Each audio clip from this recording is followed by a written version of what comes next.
د نړیوال د جنیوا کنوانسیون په اساس باندې همدارنګه د نورو اصولو په اساس باندې هیڅوک نشي کولی چې هغه ملکي اهداف په نښه کړي.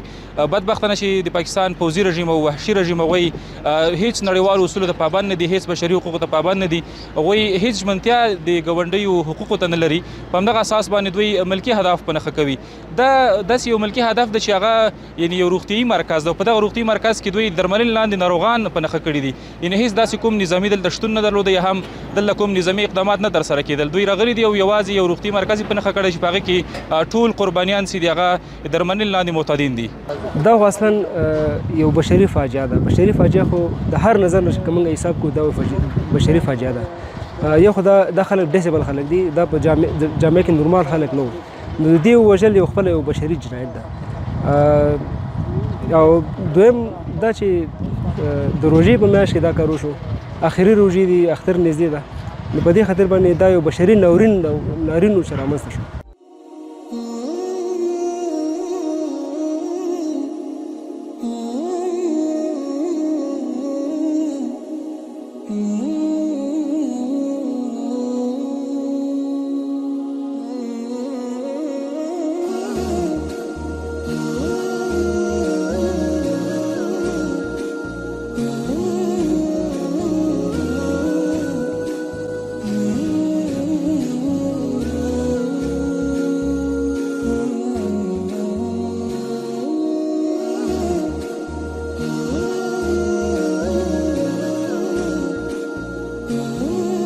البته په بیلابیلو مراحلو کې دغه معتادین درملنه ترسره کېدله او کوم ځای چې په نښه سوی ده په دغه ځای کې په یوه سالون کې یوازې 200 په شاوخوا کې له موږ سره معتادینو شتون درلوده چې هغه درملنې لاندې ول.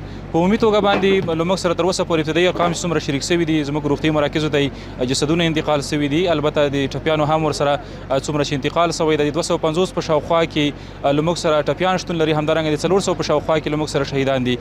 البته دا ارقام له هم ابتدایي دي او څومره چې دلته ویجاړې سوي ودانۍ دي د هغې کومه ملبه او یا خاورې چې دغه لاندې هم جسدونه شتون لري.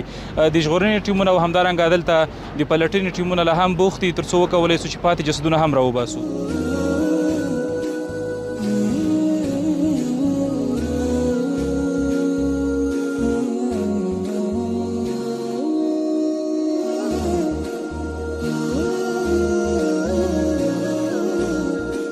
این کمپ که ما درش قرار داریم به نام کمپ امید بود و یکی از بزرگترین کمپ ها نه تنها در سطح کابل بلکه در سطح کل منطقه، در سطح خود کشور ما و شما.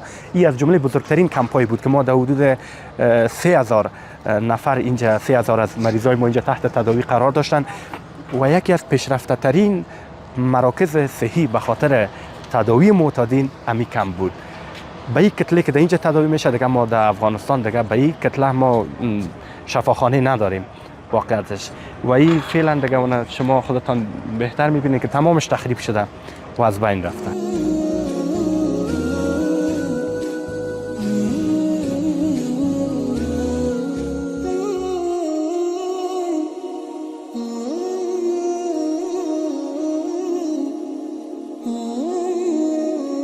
معمولا دغه مریضان چې احتیاط ته مخه کوي نو دا اصلا په خپله جامعه کې، په خپله ټولنه کې، په خپل فامیلونو کې ډېر زیات اقتصادي او رواني مشکلات لري. نو د هغه د وجې نه دوی هغه احتیاط ته مخه کوي.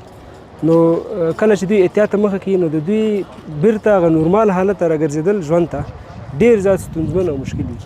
نو الحمدلله دلته په دې شفاخانه کې د امارت اسلامي له خوا نه په دې اواخرو کې د دې شفاخانې کیپاسیټي او ظرفیت ډېر لوړ شوی او په ډېر زیات تعداد باندې مریضان چې دي هغوی خپل ژوند ته بیرته نورمال حالت ته ګرځېدل. خو متاسفانه شپې شاوخوا 9 بجې تېره شوه